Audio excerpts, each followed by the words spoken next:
Guys, welcome to my channel autism and music में Hukumat Thakur, parenting and autistic child. और आज से पहले जो आपने अर्नब के लैंग्वेज के वीडियो देखे हैं, जहाँ पे कुछ भी चीज़ें हम लोग उसको समझाते हैं, सिखाते हैं, वो सीख जाता है, प्रॉपरली आंसर करता है, आपने वीडियोस में देखा है।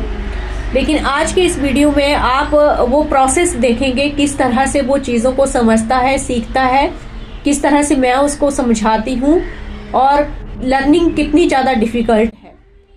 अभी वो टीनेज में है, 12 इयर्स का वो हो चुका है और कितना लिमिटेड लैंग्वेज उसका है। और जब हम उसको सिखाते हैं, किसी एक छोटे से छोटे टॉपिक को सिखाने के लिए भी कितनी मेहनत करनी पड़ती है, कितने एफर्ट्स डालने पड़ते हैं, ये इस वीडियो से आप लोगों को पूरी तरह से क्लियर हो जाएगा गाइस।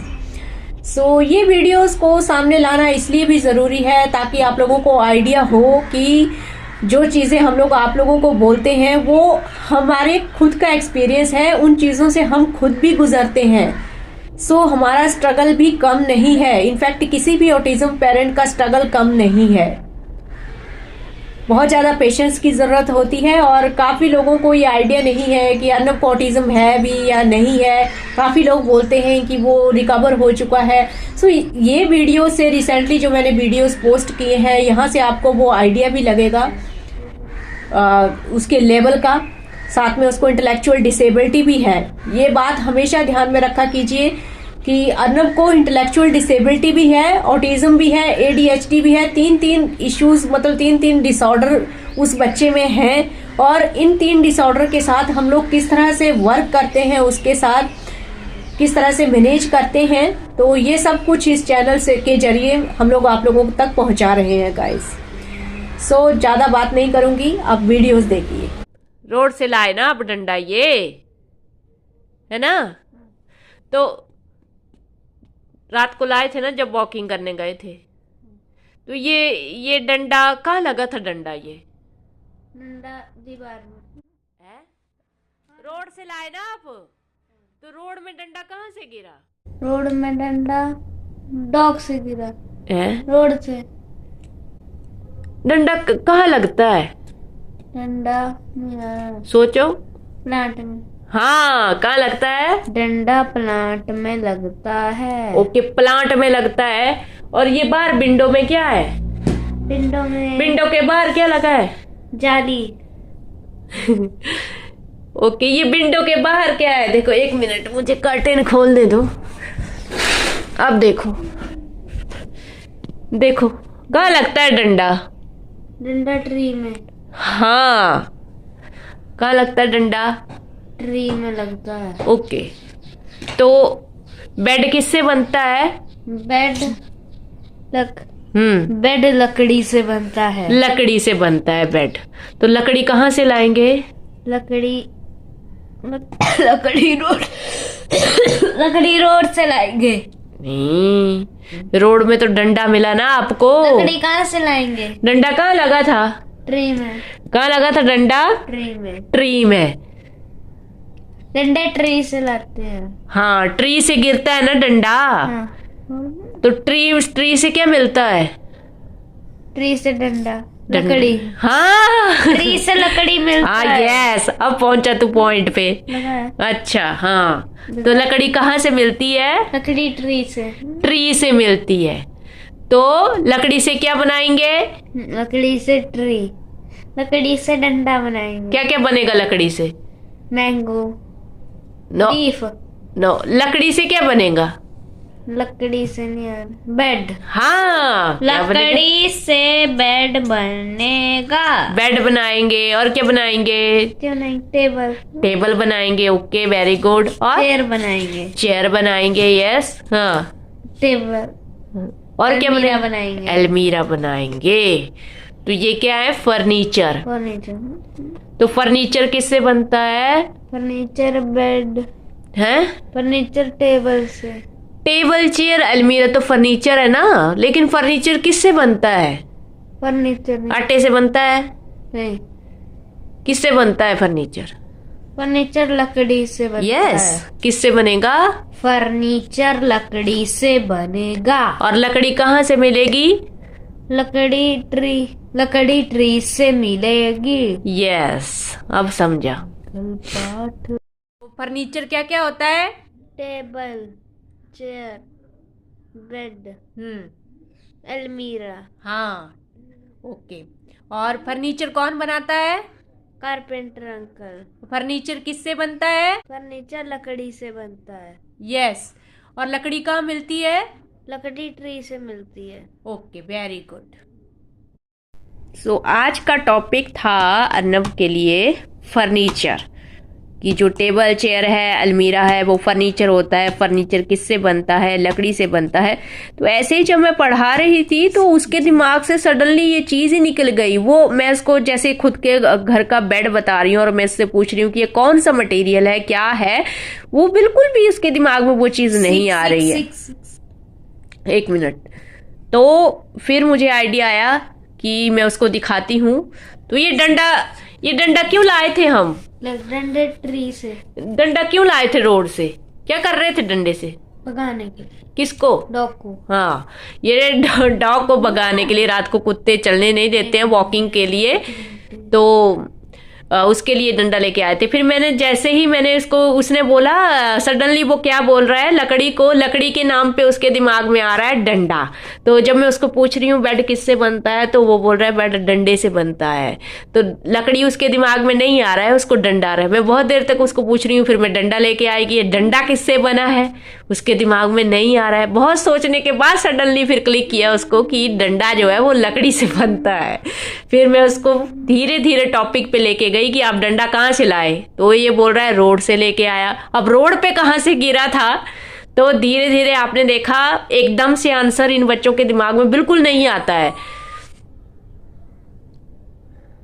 एकदम से आंसर बिल्कुल भी दिमाग में नहीं आता है। कई बार आप देख रहे हो जब मैं उसको क्वेश्चन पूछ रही हूं तो समटाइम्स बिल्कुल ही इररेलेवेंट आंसर आ रहा है। लेकिन वही बात है कि ऑटिस्टिक बच्चे को किसी भी आंसर के लिए प्रोसेसिंग में टाइम लगता है।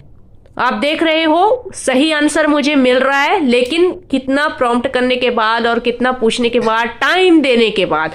अगर आप सोचो कि रट के एकदम तोते के जैसे फटाफट जवाब देंगे, तो यही प्रॉब्लम इनको डेली लाइफ में भी होती है। जब भी डेली लाइफ में हम कोई कन्वर्सेशन करते हैं या फिर बच्चे से क्वेश्चन आंसरिंग करते हैं या कुछ भी पूछते हैं, तो आपने देखा होगा ये बच्चे एकदम से रिस्पॉन्स नहीं करते हैं। तो इसमें उनका फॉल्ट नहीं होता है कि इनका मन नहीं है, नो, ऐसा नहीं होता है। प्रॉब्लम ये है कि दिमाग में जो प्रोसेसिंग है वो टाइम लेती है।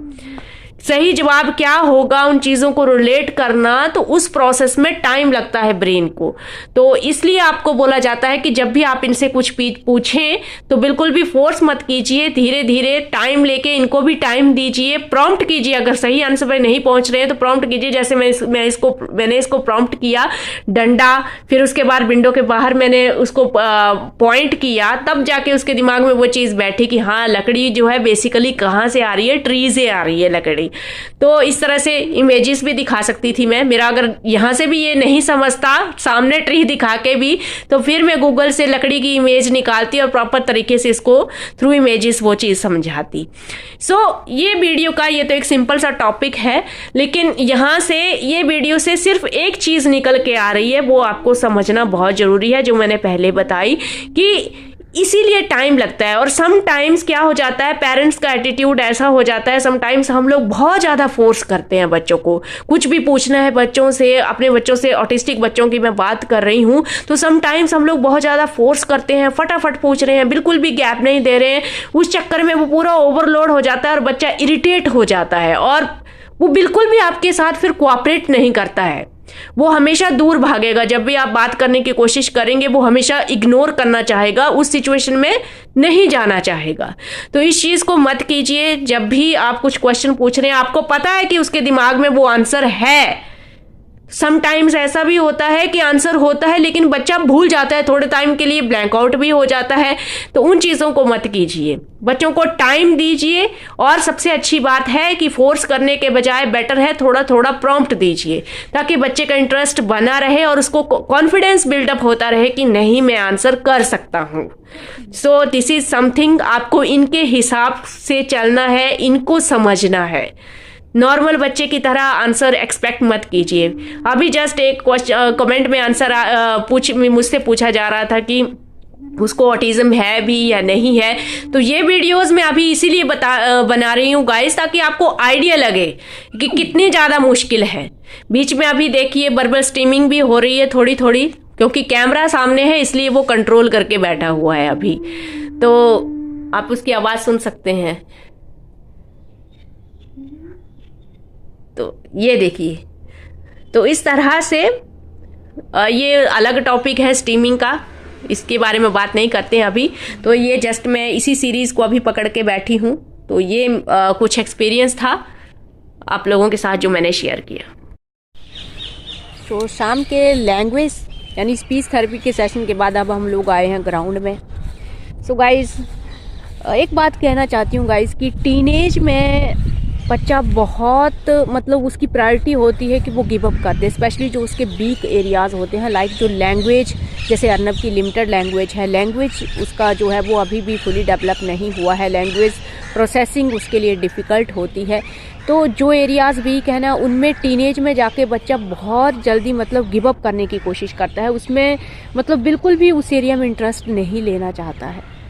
और यही वो स्टेज होती है जब पेरेंट्स को भी लगता है कि अब तो टीनेज में पहुंच गया, अब तो बहुत मुश्किल है कि मेरा बच्चा आगे और ज़्यादा लैंग्वेज डेवलप कर पाएगा या इस एरिया में आगे बढ़ पाएगा। तो पेरेंट्स भी काफ़ी ज़्यादा चांसेस होते हैं कि यहाँ पे होप छोड़ देते हैं और छोड़ देते हैं, गिव अप कर देते हैं। वो फिर दोबारा मतलब उस तरह से काम नहीं करते हैं जैसे वो अर्ली चाइल्डहुड में करते हैं। इसके अलग से नुकसान होते हैं। मेरे दिमाग में भी ये चीज़ें इसलिए आ रही हैं गाइस, क्योंकि मैंने आपको पहले भी बोला है मेरी कॉलोनी में बहुत केसेस हैं ऑटिस्टिक बच्चों के। सो मैं देखती हूँ कि जो पेरेंट्स ने काम करना छोड़ दिया है वो सामने दिखता है, तो वहाँ पे हालात और भी बदतर हैं गाइस। चीज़ों को साथ साथ में रिपीट करते रहना, कोई बोल रहा है तो बिल्कुल उसके साथ साथ में रिपीट करते रहना। मेरे बोलने का मतलब ये है कि थोड़ा ही सही हम लोग अगर डेली रोज़ कुछ ना कुछ बच्चे के दिमाग में डालते रहें। अब जैसे अर्नब को मैं बिठाती हूँ तो आपने देखा कि वो जितनी देर मैं उसको बिठा रही हूँ तो उसके दिमाग में कुछ भी स्टीमिंग या कुछ और जैसी चीज़ें नहीं आ रही हैं। थोड़ा बहुत वर्बल स्टीमिंग होता है, लेकिन वो पूरी तरह से एंगेज है। दिमाग में वो वीकनेस है, ब्रेन में वो प्रॉब्लम है, लैंग्वेज को प्रोसेस करने में दिक्कत आ रही है, लेकिन उसका ध्यान आप देखोगे तो पूरा मेरी तरफ होता है। यानी कि उस पर्टिकुलर टाइम के लिए वो पूरा डिपोटेड होता है जो भी मैं उसको सिखा रही हूँ। हालांकि मुश्किल बहुत है, कितनी मुश्किल है आपको वीडियो में दिख रहा है, कितना स्ट्रगल करना पड़ता है मुझे भी, लेकिन और कितना पेशेंस रखना पड़ता है, ये सबसे बड़ी बात है। सो कितनी मेहनत करनी पड़ती है। लेकिन मुझे सबसे अच्छी बात यही लगती है गाइस कि वो कितनी डिवोशन के साथ सीखने की कोशिश करता है, दिमाग साथ नहीं देता है। अंदर से मुझे सामने दिखता है कि कितना हेल्पलेस है, कितना मजबूर है, कितनी ज़्यादा प्रॉब्लम है मेरे बच्चे में, लेकिन फिर भी वो अपना 100% देने की कोशिश करता है। सो यही वो चीज़ है जिससे मैं हर रोज़ कोशिश करती हूँ कि थोड़ा थोड़ा उसके दिमाग में चीज़ों को डालती रहूँ। इससे क्या होता है, ब्रेन स्टिमुलेट होता रहता है, वो पूरी तरह से स्टबन नहीं होता है। वो जो बच्चे स्टबन हो जाते हैं, बिल्कुल भी इंटरेस्ट नहीं लेते हैं, वो प्रॉब्लम नहीं आती है। और साथ ही साथ बच्चे को हैबिट पड़ी रहती है सीखने की, क्योंकि फिर जब बच्चे गिव अप कर देते हैं, स्टॉप कर देते हैं, तो फिर वो डेली लाइफ में भी कुछ गेट नहीं करते हैं गाइस। तो इन चीज़ों का ध्यान रखिए। सो आई होप आप इस पॉइंट को समझेंगे और कभी भी गिव अप मत कीजिए गाइस, कभी भी गिव अप मत कीजिए।